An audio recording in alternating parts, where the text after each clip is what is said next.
जो आज का वीडियो का जो टाइटल होने वाला है वो है बीएससी नर्सिंग के बाद में जो आपके 90% स्टूडेंट को ये पता नहीं होता कि उन्होंने सबसे बड़ी गलती क्या कर दी है। 90% स्टूडेंट ने कि उनका जो कैरियर होता है वो सही रोड मैप उसका नहीं होता है, वो सही डायरेक्शन में नहीं होता है।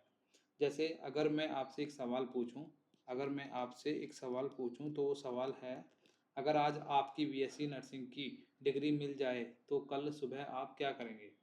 थोड़ी देर सोचिए। जैसे गवर्नमेंट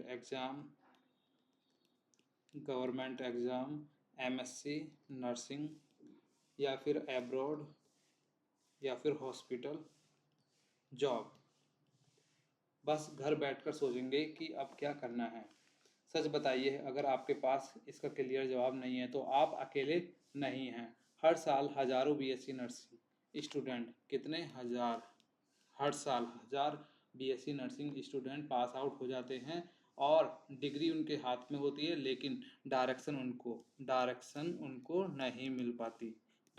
नहीं मिल पाती। बस सिर्फ डिग्री उनके पास होती है। और यही वो जगह है जहाँ सपने धीरे धीरे ख़त्म होने लगते हैं, जहाँ पर जो ड्रीम होते हैं वो आपके ख़त्म होने लगेंगे। जैसे एक स्टूडेंट था स्कूल में, सब कुछ उससे, जो सब कुछ सब लोग थे उसको इंटेलिजेंट कहते थे, और इंटर्नशिप भी अच्छी थी। सबको लगता था कि उसका कैरियर जो होगा वो अच्छा खासा चलेगा, अच्छा खासा हो जाएगा। ठीक है। लेकिन पास आउट होने के बाद क्या हुआ, उसने सिर्फ एक गलती की, थोड़ा रेस्ट कर लेते हैं, थोड़ा रेस्ट कर लेते हैं, और रेस्ट कर लेता हूँ, बाद में देखते हैं कि क्या करना है। एक महीना, 2 महीना, 3 महीना, 4 महीने, 5 महीने, एक साल हो चुके थे। किसी ने गवर्नमेंट एग्ज़ाम क्रैक कर लिया था, उसके फ्रेंड में कोई आईसीयू में एक्सपीरियंस ले रहा था, कोई गल्फ चला गया था, कोई एमएससी नर्सिंग में एडमिशन ले चुका था, और वो अभी तक वो अभी तक सिर्फ सोच ही रहा था कि उसने कहाँ पे गलती की है। और उसके बाद में और वो अभी तक यूट्यूब पर सर्च कर रहा था कि बीएससी नर्सिंग के बाद में करना क्या है। डर यहीं से शुरू हो जाता है। डर जो होता है वो यहीं से शुरू हो जाता है।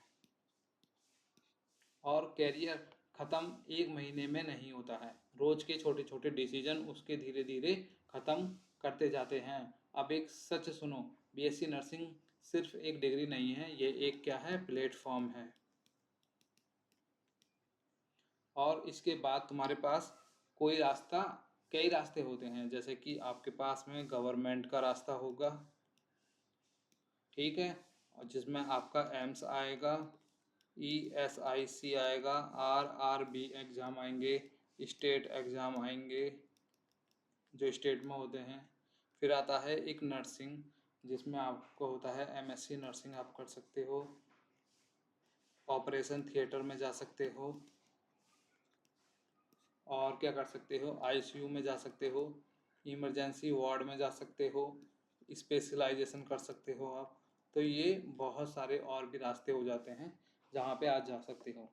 जैसे इसके अलावा और भी हैं, जैसे कि आप टीचिंग कर सकते हो, रिसर्च कर सकते हो, क्लिनिकल रिसर्च कर सकते हो,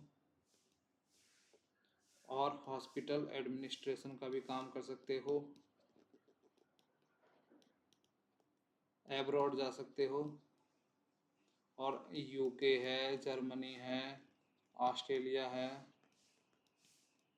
और गल्फ है। तो ये आप यहाँ पे जा सकते हो।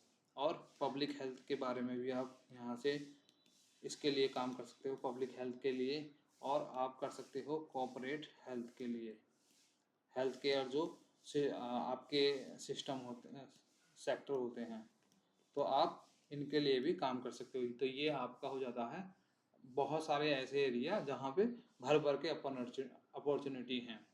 अब यहाँ पे बात होती है कि प्रॉब्लम अपॉर्चुनिटी की नहीं होती है, प्रॉब्लम जो होती है वो होती है क्लियरिटी की।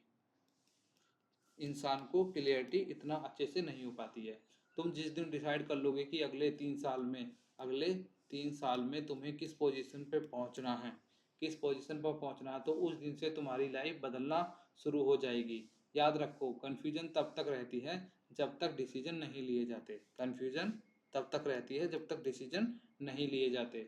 इसलिए अगर तुम बीएससी नर्सिंग के थर्ड ईयर, फाइनल ईयर या पास आउट स्टूडेंट हैं, तो आज ही अपना एक करियर रोड मैप बनाओ। जैसे उसमें क्या क्या आपको लिखना है कि एक साल बाद मैं कहाँ पे होना चाहिए हूँ, कहाँ पे मेरी रीच होनी चाहिए, तो आप उसमें ये लिखो।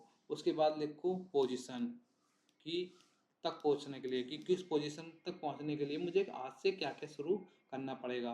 फिर एक लो डिसीजन अपने ऊपर काम करने का, कि कल की पूरी ज़िंदगी बदल सकता है, इस तरीके का डिसीजन होना चाहिए। और याद रखना, डिग्री सबके पास होती है, कैरियर सिर्फ उनके उनके बनते हैं जो वक्त रहते डिसीजन चूज कर लेते हैं। अगर आप चाहते हैं कि मैं बीएससी नर्सिंग के बाद हर कैरियर ऑप्शन को सैलरी, क्वालिफिकेशन, प्रिपरेशन और फ्यूचर स्कोप के साथ डिटेल में एक्सप्लेन करूं, तो चैनल को सब्सक्राइब कीजिए, क्योंकि अगला वीडियो शायद आपके कैरियर की सबसे इम्पोर्टेंट वीडियो हो।